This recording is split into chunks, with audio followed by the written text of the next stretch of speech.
la saveur divine. Cette bonne nouvelle du royaume sera prêchée dans le monde entier pour servir de témoignage à toutes les nations. Alors viendra la fin.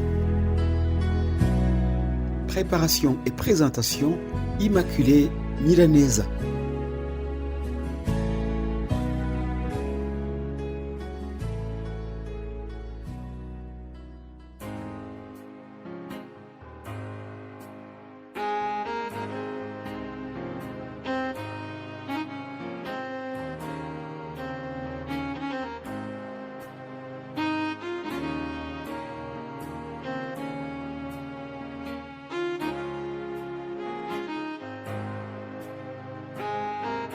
Non, crains rien, je t'aime, je suis avec toi. Promesse suprême qui soutient ma foi. La sombre vallée n'a plus de terreur. L'âme est consolée, je marche avec mon Sauveur. Non, jamais tout seul, non, jamais tout seul. Jésus, mon Sauveur, me garde et jamais ne me laisse seul. Non, jamais tout seul, non, jamais tout seul. Jésus, mon Sauveur, me garde et je ne suis jamais tout seul. Non, jamais je ne suis tout seul. Bien-aimés de Dieu qui suivent l'émission Saveur Divine, c'est avec ce refrain que j'ai voulu introduire notre méditation. Pendant toute la semaine, nous allons voir ensemble la notion des épreuves. Toute personne rencontre des épreuves. Il n'y a pas une île déserte où l'on peut vivre pour échapper aux épreuves. Que tu sois pieux ou pas, la seul chemin vers le ciel. Nous rencontrons tous les épreuves. Même Jésus-Christ a rencontré les épreuves lorsqu'il était dans ce monde. Il y a des épreuves qui viennent de notre ennemi numéro 1 qui est Satan. Il y en a d'autres que Dieu laisse nous arriver car il veut se manifester dans notre vie en passant par le témoignage qui sera rendu après l'épreuve que nous avons connue. Nous verrons ensemble les signes qui accompagnent l'épreuve. Lorsque quelqu'un traverse une épreuve, il y a des signes qui le caractérisent. Il y a des signes qui montrent que cette personne passe par un moment très difficile. C'est ce que je vous propose donc de voir pendant au moins 2 séances. Voyons ces signes. Il y a notamment la culpabilité. Lorsqu'on traverse une épreuve, le monde autour de nous peut nous culpabiliser en pensant que ce qui nous arrive, c'est la conséquence de nos péchés. Donc, on s'imagine que notre relation avec Dieu n'est plus bonne. La Bible nous donne une très belle illustration de cela. Il s'agit de cette guérison que l'évangéliste Jean nous raconte dans le chapitre 9, le 9e chapitre de l'évangile selon Jean. Lisons les 3 premiers versets. Le titre c'est « Guérison d'un aveugle né ». Jésus vit en passant un homme aveugle de naissance. Ses disciples lui posèrent cette question. « Maître, qui a péché, cet homme ou ses parents, pour qu'il soit né aveugle ?»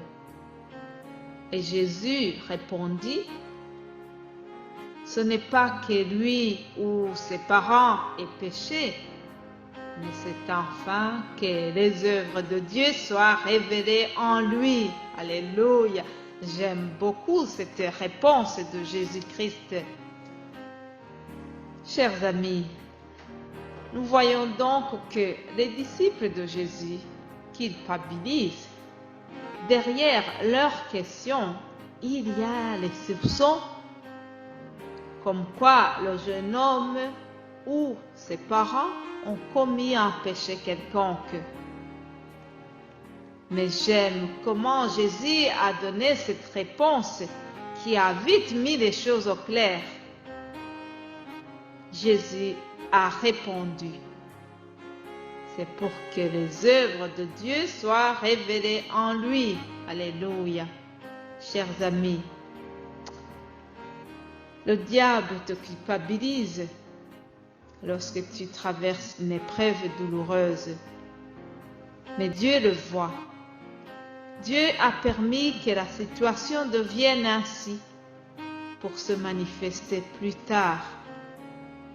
Dieu a voulu que ses œuvres soient manifestées dans ta vie.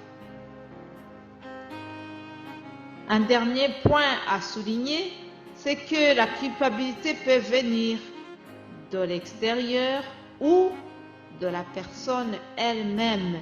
C'est de là où l'on entend souvent d'ailleurs cette formule ou cette expression qui dit « Qu'est-ce qu'on a fait au bon Dieu ?» C'est même le titre d'un film très comique. Cette expression donc montre combien la culpabilité peut ronger le cœur. Qu'est-ce que j'ai fait au bon Dieu pour que je sois veuve en étant si jeune? Qu'est-ce que j'ai fait au bon Dieu en ayant un cancer de poumon alors que j'ai jamais fumé? Qu'est-ce que j'ai fait au bon Dieu en ayant un enfant autiste? Qu'est-ce que j'ai fait au bon Dieu pour que je ne puisse pas enfanter comme les autres femmes? Vous savez, mes amis, ce sont des idées sombres que l'ennemi, le diable, notre ennemi numéro 1, peut tourner dans notre tête et nous culpabiliser. Ou il te pousse à te culpabiliser toi-même lorsque tu traverses une épreuve douloureuse.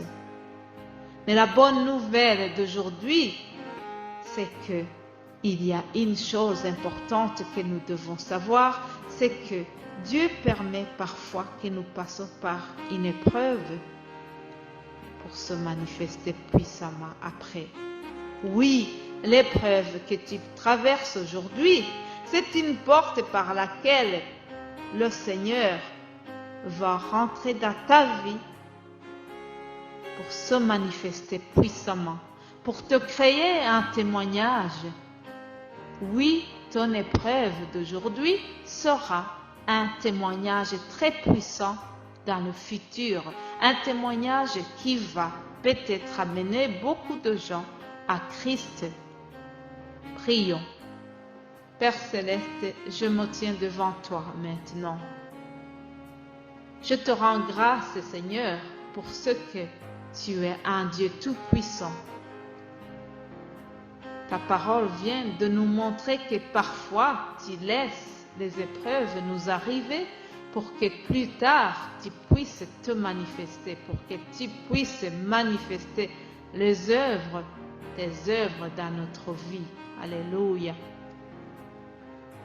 Seigneur, je prie pour toute personne qui traverse une épreuve douloureuse pour le moment, que cette situation soit une occasion pour se rapprocher davantage de toi, le Seigneur, le Tout-Puissant. C'est au nom de Jésus-Christ que j'ai prié. Amen.